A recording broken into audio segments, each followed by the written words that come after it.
Tanawa ning mga sagbot o gipangbilin dire.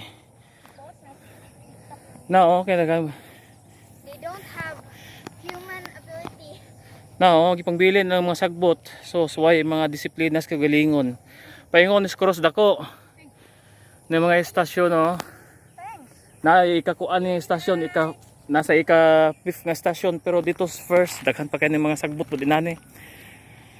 Kita unta kumunong tag cross dako. Atuan tayong ipanglabay ning mga sagbot. Dili ta mag bilin og sagbot. Diba?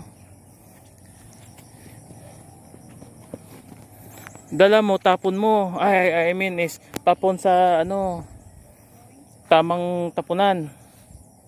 Ano, sayang kayo. Gihimong basurahan ning paingon sa cross dako. No, daghang kay mga basura nga pundok-pundok. Sus. Oh.